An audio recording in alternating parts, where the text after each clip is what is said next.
Bom dia, boa tarde, boa noite. Esta é mais uma edição de Pedro e Cora, aquele seu programa sobre vamos botar fogo no boneco. Eu já explico. Pedro e Cora, toda terça-feira, toda quinta-feira, no canal de YouTube do Meio, ou então na sua plataforma favorita de podcasts. Eu sou Pedro Dória, ao meu lado está minha queridíssima amiga Cora Rona. Cora, vamos botar fogo no boneco? Burning Man. Burning Man. Vocês ouviram falar muito de Burning Man esse fim de semana, né? A gente vai te falar de outro Burning Man.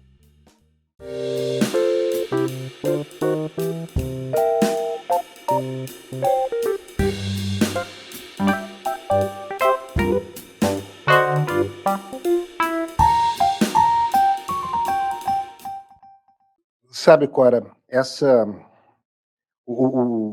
fim de semana que passou, de repente o noticiário foi tomado por notícias sobre o Burning Man.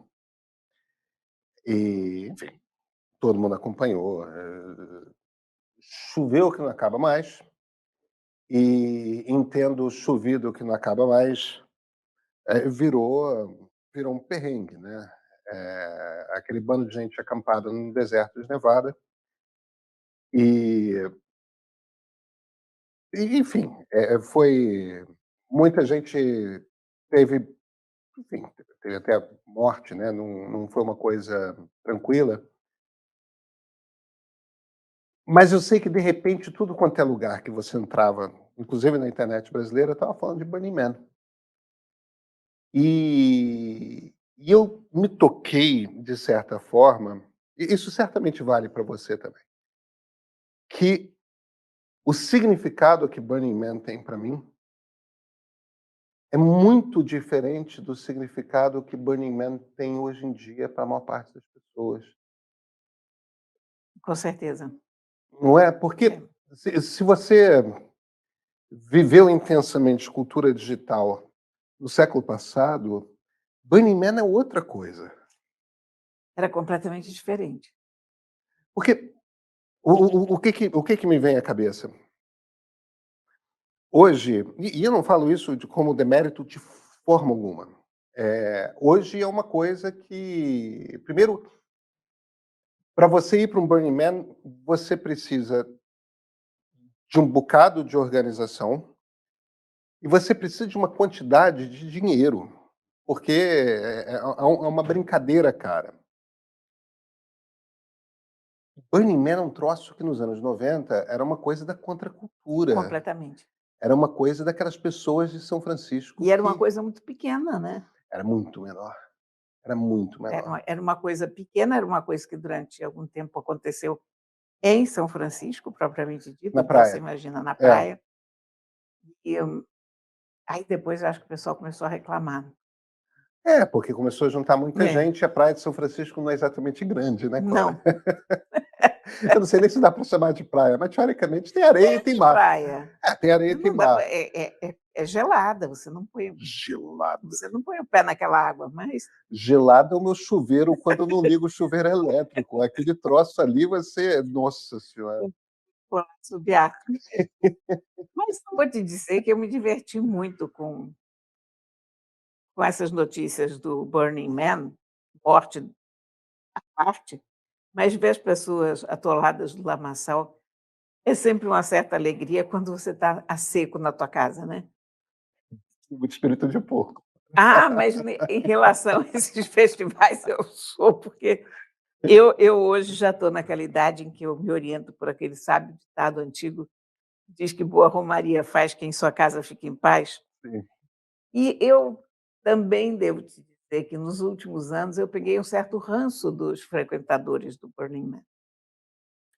É. Porque virou uma coisa muito hipster, sabe, muito, pessoal carregando ar refrigerado para botar nas suas tendas, levando o chefe para É. fazer comidinha.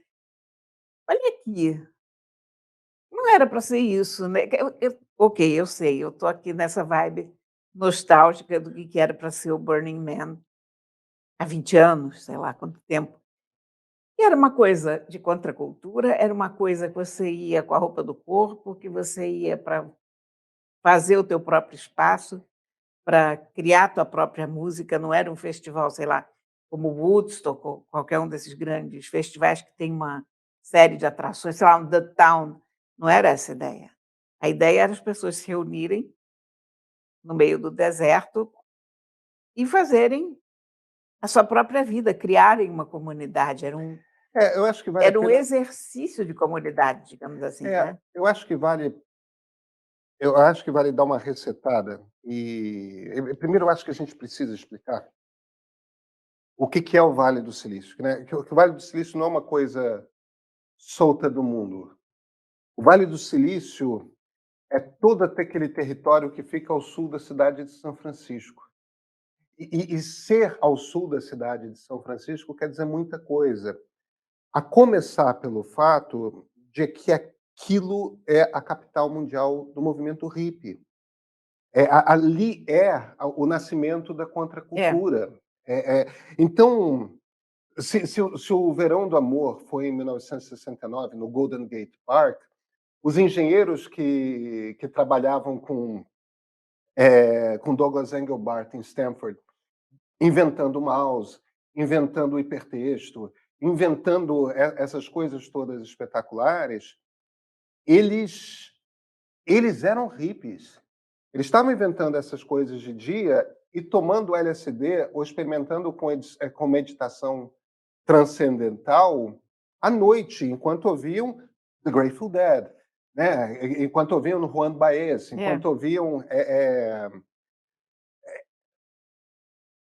enquanto viviam uma vida de jovens hippies, porque é isso que você fazia na virada dos anos 60 para os anos 70 se você estivesse na área da Baía de São Francisco.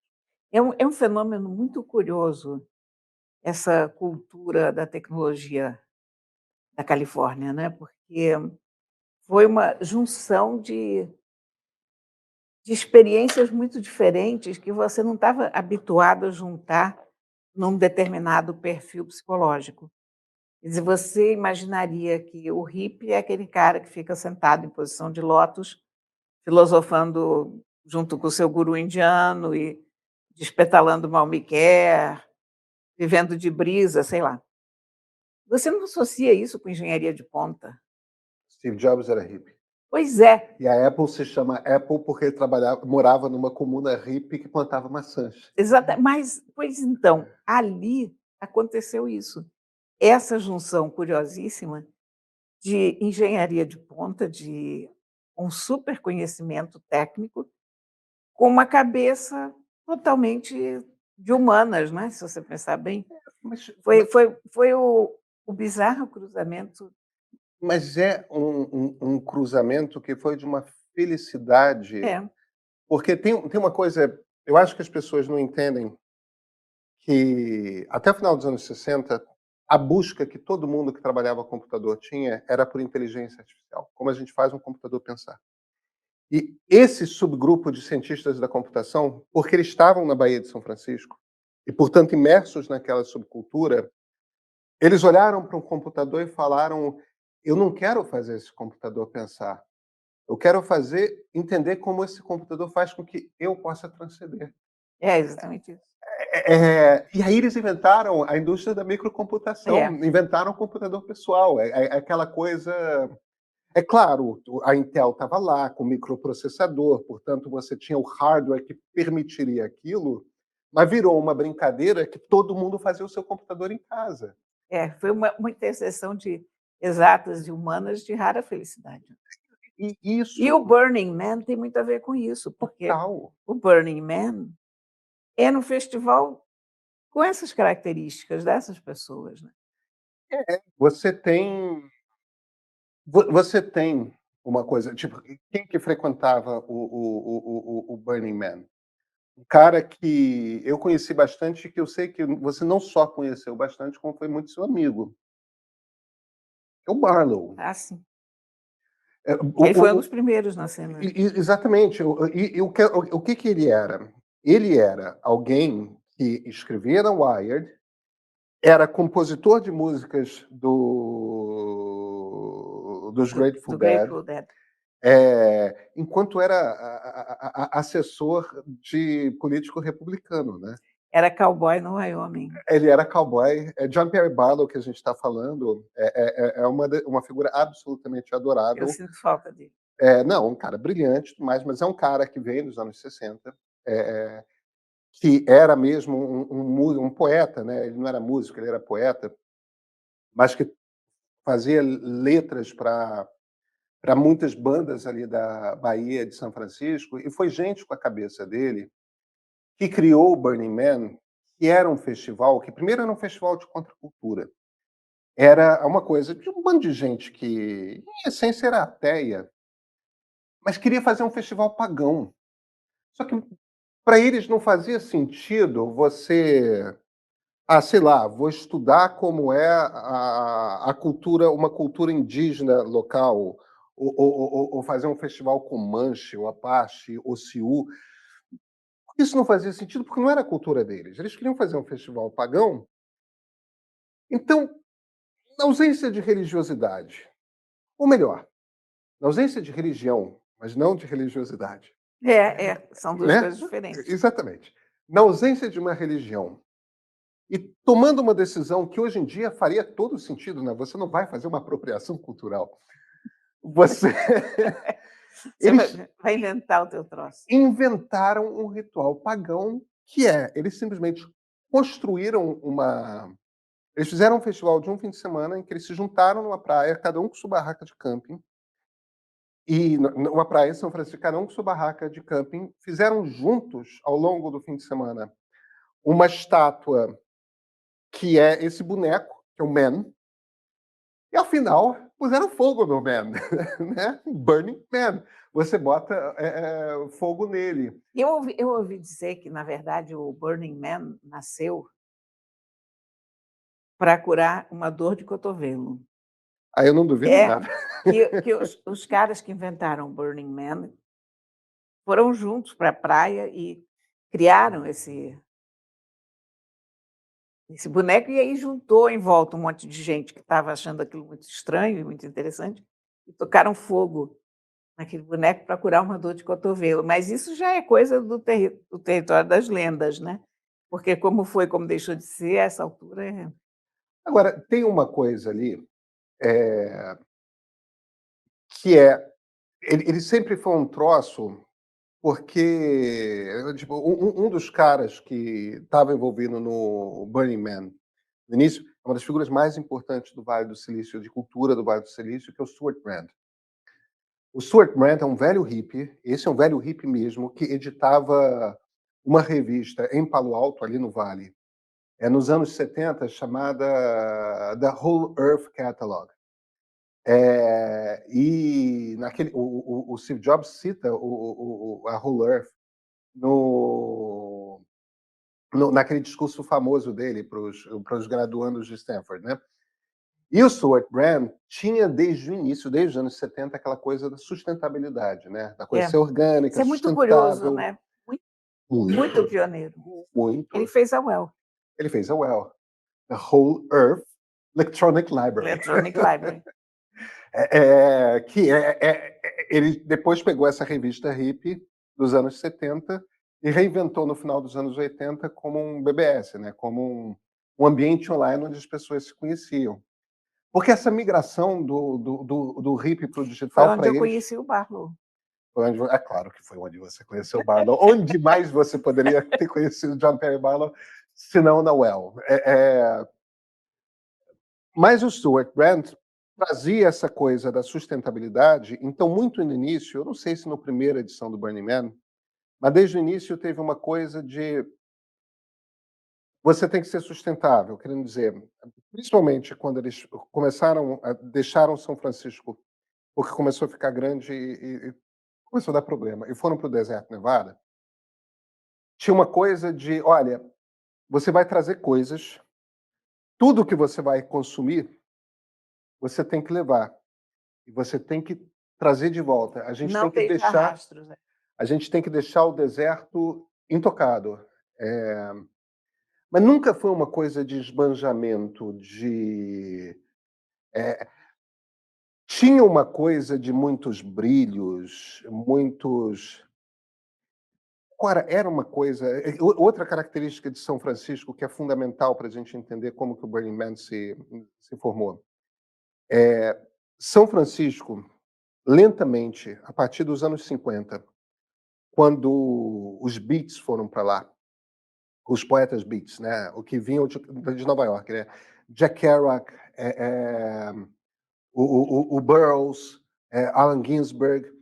Quando essa turma foi, no final dos anos 40 início dos anos 50, para São Francisco, eles se encontraram com os poetas da San Francisco Renaissance, que o Lawrence Ferlinghetti era o Ferlinghetti, eu ia mais, falar nisso. era o mais importante É. deles, né?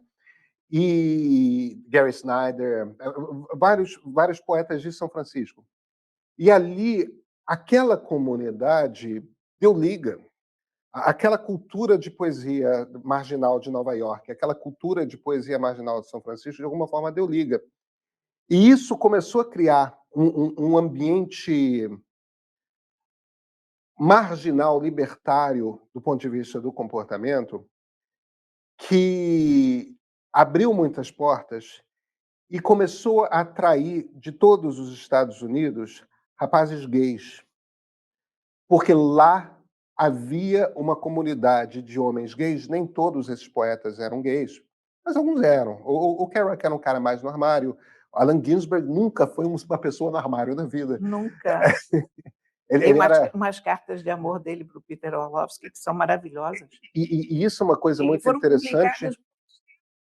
Isso é uma coisa muito interessante que o Ginsberg e o Peter Orlovsky, eles casaram em 52, 53, eles casaram e permaneceram Foram um casados casal, durante décadas, exatamente. né? Foram muito felizes, mas isso criou essa comunidade gay em São Francisco que começou a atrair também outros grupos que nos anos 50, início dos anos 60, eram vistos como transgressores, né? A turma sadomaso, a turma...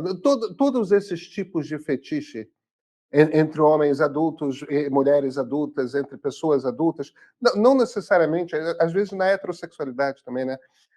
Mas criou-se uma cultura em que pessoas adultas podiam viver sua sexualidade de acordo com o que quisessem. Isso é uma coisa que vai informar e formar o movimento hippie. E isso está no Burning Man, porque esse negócio nunca saiu de São Francisco. Então, o Burning Man também era um ambiente em que as pessoas iam para... Não é que fosse uma coisa de sacanagem, de sexo explícito e tal, mas era uma experiência de você viver em plena liberdade, inclusive do corpo, durante aqueles dias do Era festival. uma comunidade intensamente alternativa. Intensamente alternativa, intensamente marginal. E o que me irrita com as novas edições é que encaretou num grau que... É isso, né? Tipo, as drogas estão lá, mas é uma outra pegada. Não é... Não, não tem nada a ver o que ficou como Burning Man na minha cabeça, o que seria o Burning Man, com a galera super rica hoje, que vai para lá levando todos os luxos da vida contemporânea, porque não era sobre isso. Sobre luxos Era o da vida contrário. contemporânea, era o Era contrário. você deixar a cidade para trás. Era deixar a cidade para trás e ver o que você, como animal habilidoso, consegue produzir. Isso tem uma... Como música, como, abrigo, porque você não tinha barracos, não tinha nada, você tinha que levar o que você quisesse para lá. Se você levasse de volta, perfeito. E bate aquela experiência que é... Eu não sei se fala isso em português, né? To be one with nature, to be one with the universe, né? Estar... Está integrado à natureza e, portanto, ao universo, no sentido mais profundo da É. alma, né? Por isso que eu estava falando na coisa da... É sem religião, mas é com religiosidade. Mas eu acho também que o Burning Man foi Burning Man enquanto havia um número relativamente pequeno de pessoas, porque quando você cria um negócio com as dimensões que ele veio a tomar, ele se desvirtua, não tem jeito, porque quando você começa a botar 50, 60, 70 mil pessoas no mesmo espaço, a coisa desanda. Você não tem mais como manter um festival que louva a individualidade e a maneira única de cada ser, quando você tem um evento de massa. É um pouco contraditório em termos, né. É, eu Embora acho. cada pessoa dentro da massa seja única, mas você começa a ter mais atritos, você começa a ter mais regras, você começa, enfim, É, desvirtua um pouco o que era a ideia inicial daquele. eu acho que tem uma coisa que, na verdade, anda junto com o que você está falando, porque são coisas parecidas. É, tem aquele momento ali.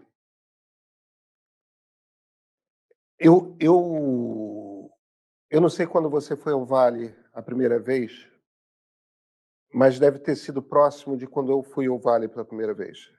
Eu morei em Palo Alto entre 1989 e 1991. Por É, aí, eu acho que eu fui a primeira vez em 19, exatamente. É, que é o ano do terremoto em São Francisco. foi 80, não, foi antes disso.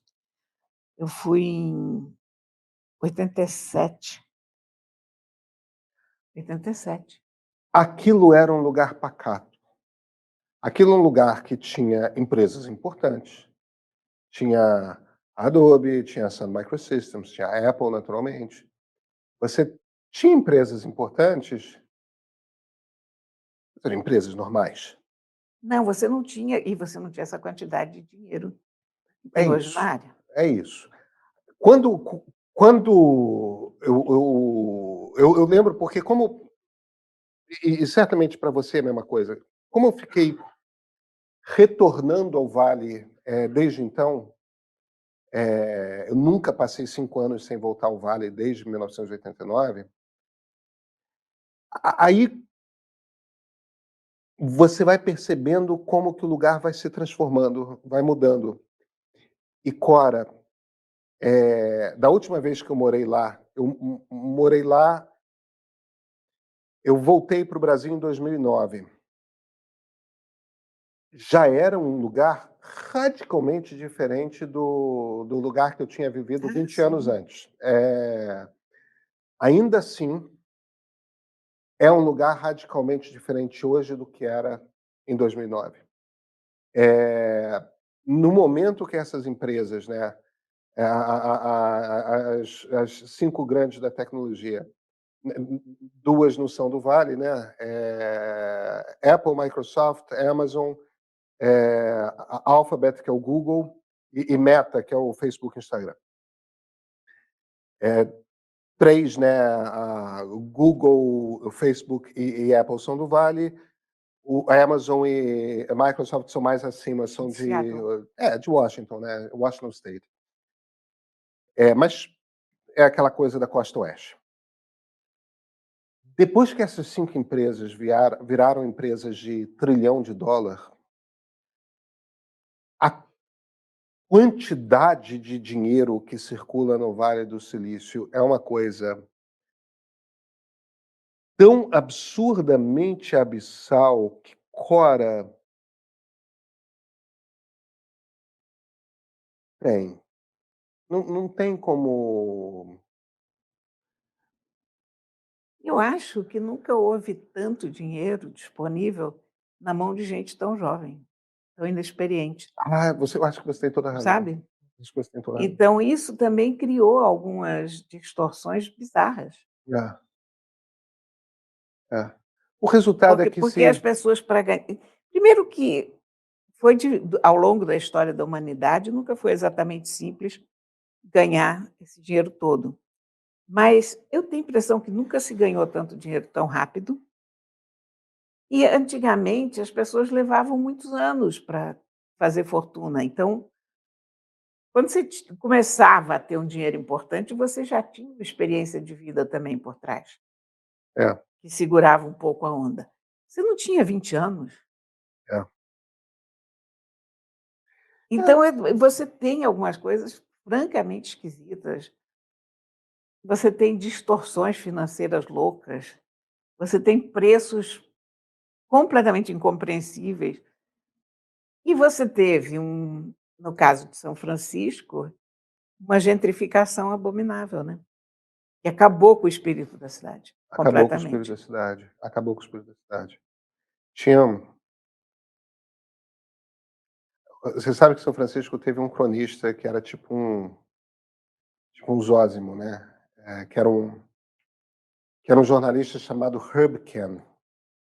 Eh, e ele tinha um apelido para São ele, aliás, foi quem cunhou o termo beatnik. Mas entre os muitos termos que ele cunhou, tinha uma expressão que ele usava para explicar o que São Francisco era. Isso nos anos 50 e 60. Baghdad by the Bay. A Bagdá, a Bahia.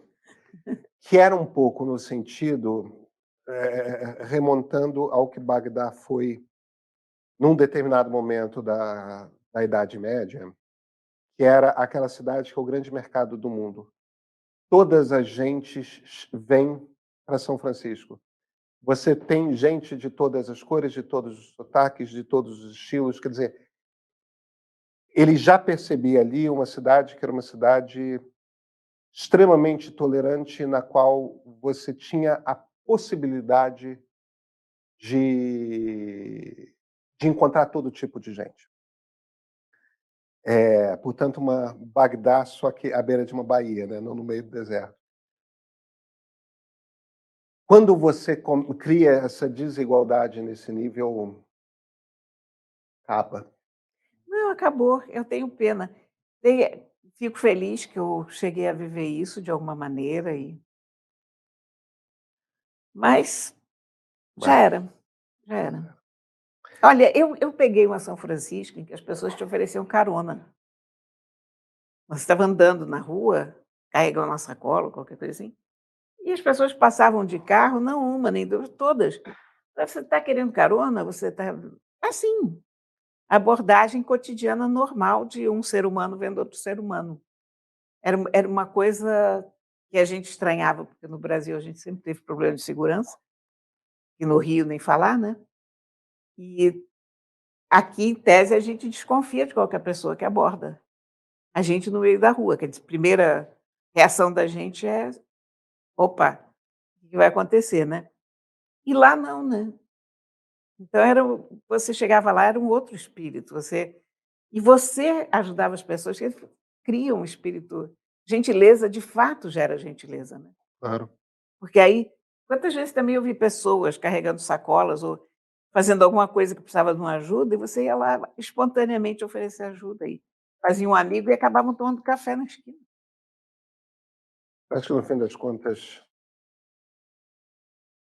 o que o nosso programa de hoje diz é: saudades de São Francisco, É, horrível. saudades do Burning Man. Saudades de uma época em que a tecnologia era uma coisa mais pessoal, mais humana, e não era esse monstro de 5 cabeças, É. com tanto poder e tanto dinheiro e tão inadministrável e bizarro. A gente se vê na terça, Cora? Como assim? Então até terça-feira.